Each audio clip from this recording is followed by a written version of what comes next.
வணக்கங்க. நான் தான் உங்க தமிழா. இந்த வீடியோல வந்து நம்ம பார்த்துட்டு இருக்கக்கூடிய அந்த 2 இன்ச் எஃப்டிஆர் இருக்கு இல்லைங்களா? அது வந்துட்டு பார்த்தீங்கன்னா, டேமேஜ் ஆயிடுச்சுன்னு சொல்லியிருந்தாங்க. அதாவது வேற ஒண்ணும் இல்லைங்க. அந்த இரும்பு பைப்ல இருக்கக்கூடிய மரையில வந்துட்டு பார்த்தீங்கன்னா, கனெக்ட் பண்ணியிருந்தாங்க. அந்த மர துரு பிடிக்கிறதுனால வந்து பார்த்தீங்கன்னா, அந்த எஃப்டிஏ வந்துட்டு பார்த்தீங்கன்னா வெடிச்சிருச்சு. அதனால வந்து பார்த்தீங்கன்னா, இந்த எஃப்டிஏவ நம்மள ரிப்ளேஸ் பண்ண கூப்பிட்டுருந்தாங்க. நம்மளும் போயிட்டு பார்த்தீங்கன்னா, அந்த வால்வு கிட்ட வந்து பார்த்தீங்கன்னா, கட் பண்ணியாச்சு. இது வந்து பார்த்தீங்க அப்படின்னா, கிணத்துலேருந்து டைரெக்ட்டா அவங்களோட டேங்க்குக்கு போறதுக்காக செட் பண்ணியிருக்கக்கூடிய லைனு. இதில வந்து என்ன இன்ஸ்டால் பண்ணியிருக்குன்னா, ஒரு 2 இன்ச் வால்வும், அது கூட வந்து பார்த்தீங்கன்னா, ஒரு 2 இன்ச் ஃபில்டர் மட்டும் வந்து பார்த்தீங்கன்னா, இன்ஸ்டால் பண்ணியிருக்கு.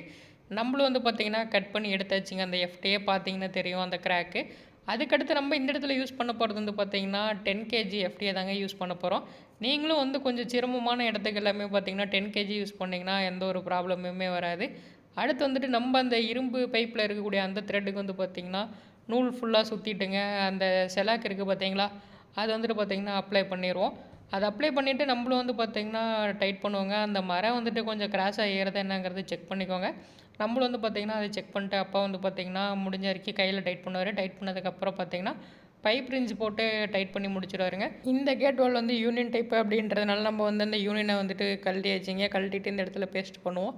அதேபோல் ஒன்ஸ் வந்துட்டு அந்த பால் இருக்குது பார்த்தீங்களா, அதில் இருக்க முன்னாடி இருக்க அந்த ஓரிங் இதெல்லாமே வந்துட்டு மிஸ் பண்ணாமல் கரெக்டாக இருக்காங்கிறது ஒன்ஸ் செக் பண்ணிக்கோங்க திரும்ப இன்ஸ்டால் பண்ணும்போது. தேவையான அளவு பிவிசியை கட் பண்ணிவிட்டு பார்த்தீங்கன்னா, அந்த எஃப்டிஏ கூட பிவிசியை கனெக்ட் பண்ணிடுவோம். அதே போல் அந்த யூனியன் இருக்குது பார்த்தீங்களா, அதையும் வந்துட்டு பார்த்தீங்கன்னா கரெக்டாக அந்த வால்வு கூட வந்துட்டு ஃபிக்ஸ் பண்ணிடுவோம். அதாவது கிராஸாக போட்டிங்க அப்படின்னா லீக் ஆகும். அதனால் அது ஸ்ட்ரெயிட்டாக இருக்காங்கிறத செக் பண்ணிக்கோங்க. வீடியோ பிடிச்சிருந்தால் லைக் பண்ணுங்கள், சப்ஸ்கிரைப் பண்ணி சப்போர்ட் பண்ணுங்கள். நெக்ஸ்ட் வீடியோவில் இன்னொரு சூப்பர் வீடியோவோட சந்திப்போம். இதுதான் உங்கள் தமிழா.